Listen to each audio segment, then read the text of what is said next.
As Snoop Dogg, I've traveled the world, but nothing could have prepared me for the harrowing flight that would forever haunt my nightmares. It all started on a seemingly ordinary night when I boarded a red-eye flight to attend a music event in a distant city. As I settled into my seat, the cabin was abuzz with the usual pre-flight preparations. But as the plane taxied down the runway, an uneasy feeling washed over me. The atmosphere seemed tense, as if an invisible cloud of fear loomed over the passengers. I tried to brush off the unease, chalking it up to my imagination running wild. But as the flight progressed, the sense of dread only intensified. The cabin lights flickered intermittently, and the low hum of the engine seemed to take on an eerie quality. As I glanced around, I noticed that I wasn't the only one feeling uneasy. The other passengers wore worried expressions, their eyes darting around as if searching for an explanation. The flight attendants moved about the cabin with forced smiles, but even they seemed on edge. I decided to distract myself with a movie on the in-flight entertainment system, hoping to take my mind off the strange atmosphere. But as the film played, the images on the screen twisted and contorted into disturbing scenes that sent shivers down my spine. I rubbed my eyes, thinking it was a glitch in the system, but the unsettling imagery persisted. It was as if the movie itself had been infected by some malevolent force, reflecting the fear and anxiety that had enveloped the plane. As the flight continued, the unease escalated into full-blown terror. Passengers began whispering about strange occurrences.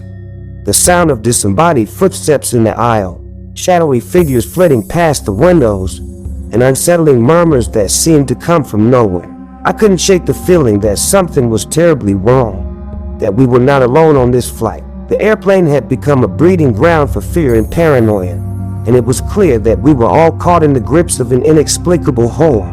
As I tried to rationalize the events, the lights in the cabin flickered once more, plunging us into darkness. Panic erupted among the passengers, and I could feel the terror spreading like wildfire. In the darkness, a blood-curdling scream echoed through the cabin. The flight attendants rushed to the source of the sound, but their faces were pale with fear as they encountered an empty seat. The passenger had vanished without a trace. Fear and chaos reigned as the cabin became a frenzy of frightened voices and desperate pleas for help.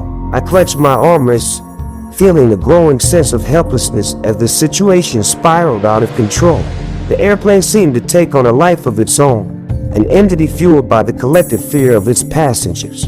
The walls seemed to close in, the air grew thick with malevolence, and the very fabric of reality seemed to warp.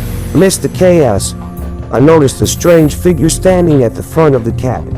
It was a shadowy silhouette, its form indistinct and ethereal. As I squinted my eyes, I realized that the figure was not alone. It was surrounded by other ghostly apparitions, all with hauntingly vacant stares. The apparitions glided through the cabin, their presence sending waves of terror through the passengers.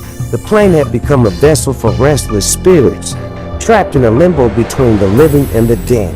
Desperate for answers, I mustered the courage to approach the figure at the front of the cabin. As I drew closer, I could see a flicker of recognition in its eyes, an emotion that seemed out of place amidst the malevolence. "Snoop," the figure whispered, its voice hauntingly familiar. "You can help us. We're trapped between worlds, unable to find peace." I was taken aback by the revelation. The apparition was someone I had known, a fellow musician who had tragically passed away in a plane crash years ago. His spirit, along with the others, was somehow bound to this cursed flight. Determined to free the trapped souls, I sought the guidance of a spiritual medium who happened to be on board. With her help, I learned that the airplane had unknowingly become a conduit for the restless spirits, drawing them back to the living world.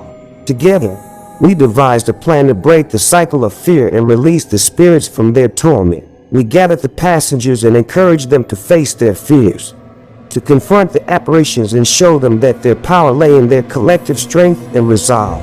As the passengers embraced their courage, the airplane seemed to tremble, its malevolent energy waning.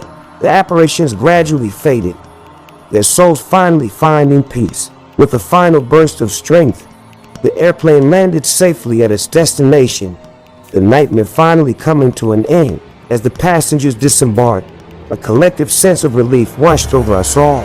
From that day on, The harrowing flight remained etched in my memory, the chilling reminder of the thin veil between the living and the spirit world. The experience had taught me the power of fear and how it could transform even the most ordinary of places into a realm of terror. And as I continued my life journey, I knew that the horror of that flight would always stay with me, a testament to the enduring strength of the human spirit in the face of the unknown and the unyielding power of courage and unity.